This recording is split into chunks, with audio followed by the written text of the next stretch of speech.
I think it's starting to become a bit frustrating this summer now. I think you're starting to feel there's that air of concern and frustration is just starting to creep in. I think that's natural, by the way, after a defeat. We lost, of course, to Wolves in the pre-season friendly. I've said it before, in the last, when we did the review of the game, I don't think it's anything to be really worried about. It's a pre-season friendly, and I'm certainly not worried. I'm certainly not in even a situation now. I don't feel worried at all, really. I'm more just a little bit becoming a bit frustrated with the transfer window at the moment, because mainly I just feel like we are taking a little bit too long now to get some of these deals over the line, considering the amount of time we've spent on certain players in certain positions. You just think to yourself, right, we are really my point is we are in the same position we were about 3 weeks ago. Nothing much has changed.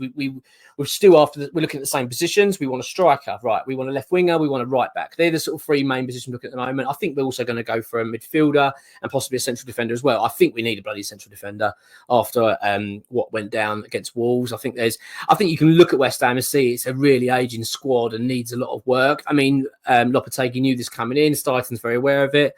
And I think that's where my frustration is starting to build. And I think it's more due to the fact, nothing to do, by the way, with the Wolves result. And I really do mean that. It's more to do with the fact that I'm starting to plan my own life now around West Ham playing football for this season. Do you know what I mean? And that's when you're starting to get close. When you're starting to look at your diary and go, right, that's the weekend we're playing this. What am I going to do about what game? All the travelling arrangements to the game and all that stuff, people you're meeting. That's when you know how close the season is. Do you know what I mean? We're not talking months away now. We're not weeks and weeks away. We're talking a few weeks. It's not far, And I'm starting to get a bit concerned that we've got a lot of work to do in that time, because we've got, a lot to contend with this season in terms of football club, because we're going through so much change, and that's hard. When you've got a new manager, we're probably going to have a new captain, new players, new style, got new coaches, got new recruitment structure. Everything's fresh and new. So, and I talked about this when I was talking about our targets. I was saying about how I thought that Ivan Toney would be a preferred choice because he was a lower risk striker. You know what you're getting, he can score goals.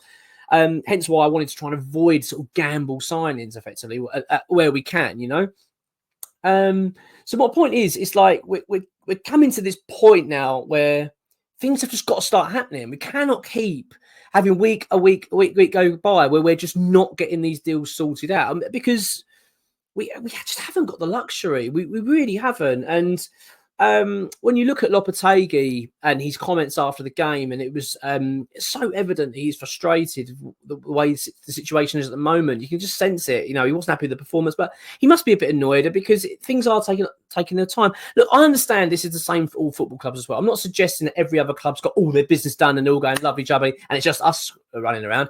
I understand these things do take time. But my point is, we've effectively got 5 more signings to make. 5 in the space of 3 weeks. That's a lot of work. And the fact is, we've spent so much time on John Duran of Aston Villa. We've spent so much time looking at right backs in terms of Kyle Walker-Peters and Wan-Bissaka and etc. And left wingers, we're looking at Somerville, aren't we? Looking at him, and we're looking at Reece Nelson. My point is, nothing's really changing enough in this time. Every time we seem to be getting these updates, they're pretty much the same. We're going in with a bid, a bit low. Things are going quite well. Then we go back, and then we're looking at other targets. I just feel now like the club needs to start getting to grips with this situation, and stop trying to penny pinch where we can. I understand we've got budgets. I understand that you're not just going to pay whatever a club asks for. I'm not naive, but my point is, if you're talking about like tabling a 37-38 million pound bid for John Duran, let's say, and they want 40 million quid, just pay the bloody extra 2 million quid and get the deal done. Do you know what I mean? Because we need the player in. We need to get him in. That 2 million quid could be the difference between us getting, sort of finishing 8th or finishing 6th or something like that. You don't know. And I know that people say, what's that got to do with it? But my point is, I'm just saying that we cannot keep shooting ourselves in the foot. And it feels like we are. I'm also becoming a little bit concerned, actually, surrounding our targets of these positions and these players that we're going for. I'm referring now to Fofana, of course, of Monaco. It's been a target for West Ham for a while. I wouldn't say a target, someone we've been sort of interested in, and etc. Again, it sort of reminds me of the N'Golo Kante move. It sort of comes out of the blue. We seem to throw a hat in the ring and hope something's going to happen. I'm not having a go at the club for being ambitious here, but if he's not really keen on coming to the club, then just don't bother. Do you know what I mean? We haven't got time for all this. We just haven't.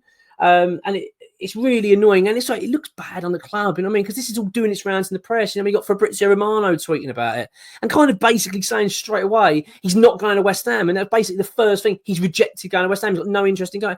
It just looks a bit embarrassing on our front. Do you know what I mean? Because other clubs are probably finding this quite amusing, our rivals, because I bloody would be if it was on, you know, happening to them. I just wish we'd just stop this now. You know, identify your targets, know you're going to go for. The fact of finding out players who want to come to West Ham, we should have established this ages ago. And it is annoying. And, you know, you look at the John Duran situation, it's dragged on and on and on. It's like the player clearly wants to move.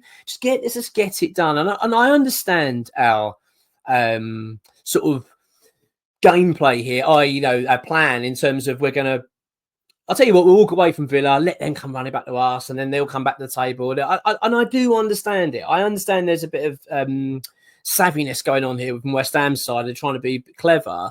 But like I say, I feel like the luxury of that time's gone now. Like, we haven't got time for these games, and let's hope that Villa come back in a week or so. No, we haven't. That week or so is massive. We've got 3 weeks of the season. We can't lose another third of that time still trying to negotiate a player coming in, because it's just not good enough. Because that player's got to come in yet, get himself settled, move house, you know, with his family. He's then got to, you know, learn a new system, get fit. I mean, there's a lot of things here to tick for 3 weeks, and we haven't even got the agreement in place yet. Do you know what I mean? And if this is going to be a key target, I just want to see us get on with it now. I don't want to keep hearing that we are looking at other targets, we're considering other options. I just feel like that's gone. You know what I mean? That time is now gone. The target should be really, very, very much narrowed down now to exactly who we're going to go for. Just go out there and get it done.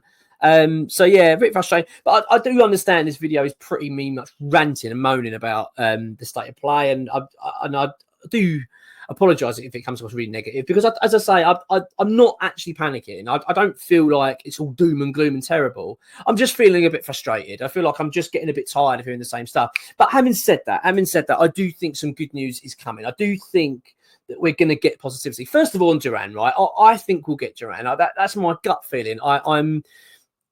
You know, I can't be 100% confident and go, yes, we're absolutely 100% cast iron guarantee going to get him. I just get the feeling we're going to sign the player. I feel like the talks have gone on for far too long. We're so close to the valuation of what Villa want. I do feel like it's quite close. I know that West Ham have officially come out. I say officially, of their official line to ourselves, you know, the West Ham Way, Hammers Chat, and everybody else is basically that we're walking away from the deal and Villa are too difficult to deal with. I don't think that is the case. There's a few bit of rumours going around today that a deal's been agreed. I don't think that's quite there yet. But I still think it will do. I do think something's going to happen with John Duran. I also do think Wan-Bissaka, that's going to probably happen. I think there's confidence there. There seems to be murmurings from the club. There's a fair bit of confidence that's going to happen as well. And look, let's be honest. If you get Duran over the line, you get Wan-Bissaka over the line, the mood lifts, doesn't it? Really quickly. Everyone goes, wow, you know, we're looking good now. The squad will look a bit healthier. We'll start feeling a bit more a bit of excitement about the head of the new season. And things can change very quickly. And on top of that, I do think we're going to get some good news surrounding Lewis Orford. I'm pretty confident that that's going to be dealt with soon. So that, again, that'll be another big boost, another lift for everybody. So I do think good news is imminent. I do think it's around the corner, but I don't want to keep seeing these bids for players that don't want to be here anymore. I just want the club now to stop dilly-dallying, stop the penny pinching, and hang on, we're going to come back, we're going to go a little bit lower, just get the deal done. Do you know what I mean? Just go to the table. What do you need to get this done? And just negotiate over a bloody table, shake hands and get it done. So that's how I'm feeling at the moment. I understand I think there's a fair amount of frustration, but I think there's also a amount of panic. I think there's a lot of people starting to get a bit concerned about the season ahead. As I say, that's kind of natural because you've just lost a game and we weren't great against Wolves. So I can understand that. But I don't think we're ever I don't think we're near a stage of being in a panic mode and really worried. I don't think that's going to be the case. I actually think we're going to get the players that we need in. I'm sure we will, actually. I'm pretty sure of that. Well, yeah, I'm pretty sure that we're going to get the players in that we need. But I am wanting now to start seeing these deals come to fruition because, my word, the clock is ticking. Come on, your ones.